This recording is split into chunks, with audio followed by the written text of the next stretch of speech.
Assalamualaikum warahmatullahi wabarakatuh. Alhamdulillahi rabbil alamin. Wassalatu wassalamu ala asrafil mursalin. Sayyidina Muhammad wa ala alihi wa sahbihi ajma'in. Amma ba'du. Hadis Muslim nomor 639. Artinya, diriwayatkan dari Abu Hurairah radhiyallahu anhu. Ia berkata, Nabi Shallallahu Alaihi Wasallam pernah berkhutbah di hadapan kami. Beliau mengatakan, saudara-saudara, sungguh Allah telah mewajibkan haji kepada kalian. Karena itu berhajilah. Ada seseorang bertanya, apakah tiap tahun ya Rasulullah? Rasulullah Shallallahu Alaihi Wasallam diam, sehingga orang tersebut menanyakan sampai 3 kali. Setelah itu Nabi SAW bersabda, seandainya aku jawab iya, maka tentu haji itu wajib setiap tahun. Lalu akhirnya kalian tidak mampu melaksanakannya. Sabda beliau kemudian, janganlah engkau menanyakan apa yang tidak aku sebutkan. Karena celakanya orang-orang sebelum kamu dahulu adalah karena mereka banyak bertanya, dan mereka tidak mematuhi pada nabi mereka. Bila aku perintahkan sesuatu kepadamu, maka laksanakanlah menurut kemampuanmu. Dan bila aku melarang sesuatu terhadapmu, maka tinggalkanlah. Hadis ini juga diriwayatkan oleh Al-Bukhari nomor hadis 7288. Hadis Muslim nomor 640. Diriwayatkan dari Abu Hurairah radhiyallahu anhu bahwasanya Rasulullah Shallallahu Alaihi Wasallam pernah bersabda, umroh yang satu sampai dengan umroh berikutnya adalah penghapus dosa antara keduanya, dan haji yang mabrur tidak ada balasannya kecuali surga. Hadis ini juga diriwayatkan oleh Bukhari nomor hadis 1773. Hadis Muslim nomor 641. Artinya, diriwayatkan dari Abu Hurairah radhiyallahu anhu. Ia berkata, Nabi Shallallahu Alaihi Wasallam pernah bersabda, barang siapa berhaji ke Baitullah tanpa berkata keji, tanpa bersetubuh, dan tanpa berbuat kefasikan selama ihram, maka dia pulang tanpa dosa, bagaikan bayi yang baru lahir. Hadis ini juga diriwayatkan oleh Al-Bukhari nomor hadis 1819. Hadis Muslim nomor 642. Artinya, diriwayatkan dari Abu Hurairah radhiyallahu anhu. Ia berkata, aku pernah diutus oleh Abu Bakar As-Siddiq radhiyallahu anhu pada suatu haji yang diperintahkan oleh Rasulullah Shallallahu Alaihi Wasallam sebelum haji wada. Dalam suatu rombongan yang memberikan pengumuman kepada kaum muslimin pada hari kurban, yang isi pengumumannya adalah sebagai berikut. Setelah tahun ini, orang musyrik tidak boleh berhaji. Dan orang yang telanjang, artinya tidak menutup aurat, tidak boleh tawaf di Baitullah. Kata Ibnu Syihab, Humaid bin Abdurrahman mengatakan, hari kurban adalah hari haji yang paling besar menurut hadis Abu Hurairah tersebut. Hadis ini juga diriwayatkan oleh Al-Bukhari nomor hadis 369.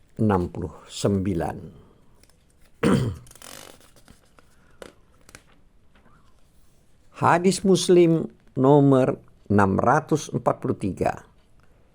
Diriwayatkan dari Aisyah radhiyallahu anha bahwasanya Rasulullah Shallallahu alaihi wasallam pernah bersabda, tidak ada hari di mana Allah lebih banyak membebaskan hambanya dari neraka selain hari Arafah.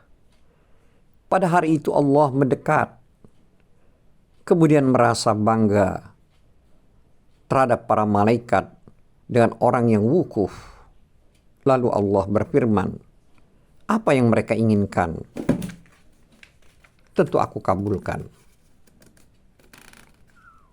Hadis Muslim nomor 644.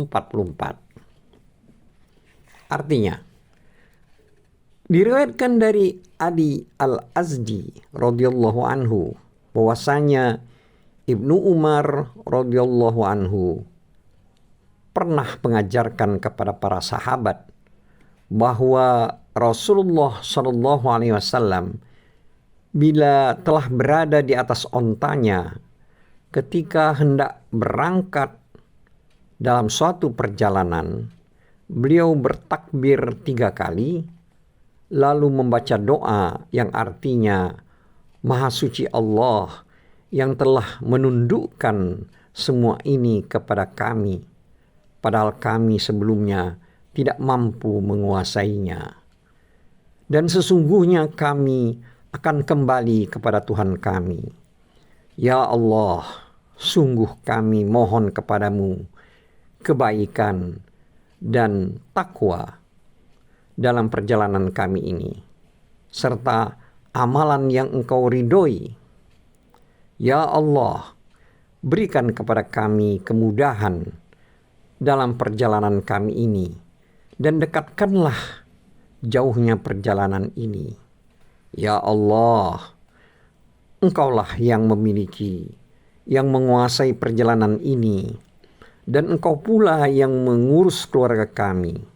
Ya Allah, sungguh aku berlindung kepadamu dari lelahnya perjalanan, dari sedihnya pemandangan, dan dari bencana dalam urusan harta dan keluarga. Bila Rasulullah Shallallahu alaihi wasallam pulang, beliau juga membaca doa tersebut dengan ditambahkan doa yang artinya, kami semua akan kembali kepada Tuhan kami. Kami semua bertaubat, mengabdi, dan memuji terhadap Tuhan kami. Hadis Muslim nomor 645. Artinya, diriwayatkan dari Abu Sa'id Al-Khudri radhiyallahu anhu, ia berkata, Rasulullah Shallallahu alaihi wasallam pernah bersabda, seorang perempuan yang beriman kepada Allah dan hari akhir tidak boleh menempuh perjalanan 3 hari atau lebih kecuali dengan disertai oleh ayahnya atau putranya yang sudah dewasa, atau suaminya, atau saudara laki-lakinya, atau mahramnya yang lain. Hadis ini juga diriwayatkan oleh Al-Bukhari nomor hadis 1864. Hadis Muslim nomor 646. Artinya, diriwayatkan dari Abu Hurairah radhiyallahu anhu dari Nabi sallallahu alaihi wasallam. Beliau pernah bersabda, seorang perempuan yang beriman kepada Allah dan hari akhir tidak boleh menempuh perjalanan sehari kecuali dengan disertai oleh laki-laki mahramnya. Hadis ini juga diriwayatkan oleh Al-Bukhari nomor hadis 1088. Hadis Muslim nomor 647. Diriwayatkan dari Ibnu Abbas radhiyallahu anhu, ia berkata, aku pernah mendengar Rasulullah Shallallahu Alaihi Wasallam bersabda ketika beliau berkhutbah, janganlah seorang laki-laki menyepi dengan seorang perempuan kecuali perempuan tersebut disertai mahramnya, dan janganlah seorang perempuan bepergian kecuali dengan disertai oleh laki-laki mahramnya. Lalu ada seorang laki-laki bertanya, ya Rasulullah, istriku keluar untuk suatu keperluan, sedangkan aku diwajibkan atau ditugaskan untuk mengikuti peperangan ini dan itu. Jawab beliau, tinggalkan tugas peperangan, lalu pergilah menemani istrimu. Hadis ini juga diriwayatkan Al-Bukhari, nomor hadis 3006. Hadis Muslim nomor 648. Diriwayatkan dari Ibnu Abbas radhiyallahu anhu dari Nabi sallallahu alaihi wasallam bahwasanya beliau pernah bertemu dengan suatu kafilah yang berkendaraan di Rauha. Lalu beliau bertanya, siapa orang-orang ini? Mereka menjawab, kami kaum muslimin. Mereka balik bertanya, siapakah Anda? Beliau menjawab, Rasulullah sallallahu alaihi wasallam. Kemudian ada seorang perempuan mengangkat anak kecil untuk ditunjukkan kepada Nabi sallallahu alaihi wasallam sambil bertanya, apakah anak kecil ini boleh melakukan haji? Beliau menjawab, iya, dan engkau mendapat pahala. Hadis Muslim nomor 649. Artinya, diriwayatkan dari Abdullah bin Abbas radhiyallahu anhu. Ia berkata, Al-Fadil bin Abbas pernah dibonceng oleh Nabi Shallallahu Alaihi Wasallam. Tiba-tiba ada seorang perempuan dari Khatsam mendatangi beliau untuk meminta fatwa.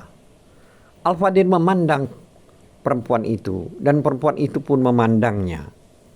Lalu Rasulullah Shallallahu Alaihi Wasallam memalingkan wajah Al-Fadil ke arah lain. Perempuan itu bertanya, ya Rasulullah, sesungguhnya ibadah haji itu diwajibkan oleh Allah kepada hamba-hambanya. Telah berlaku atas ayahku yang sudah tua, namun dia tidak kuat berada di atas kendaraan lama-lama. Apakah aku boleh berhaji atas nama dia? Rasulullah Shallallahu Alaihi Wasallam menjawab, iya boleh. Peristiwa itu ketika haji wada. Hadis ini juga diriwayatkan oleh Al-Bukhari nomor hadis 1513. Hadis Muslim nomor 650. Artinya, diriwayatkan dari Aisyah radhiyallahu anha, ia berkata, Asma binti Umais melahirkan Muhammad bin Abu Bakar di dekat suatu pohon di Zulaifah. Lalu Nabi SAW memerintahkan Abu Bakar agar menyuruh Asma mandi, kemudian berihram. Wallahu a'lam bissawab. Wabillahi taufiq wal hidayah. Wassalamualaikum warahmatullahi wabarakatuh.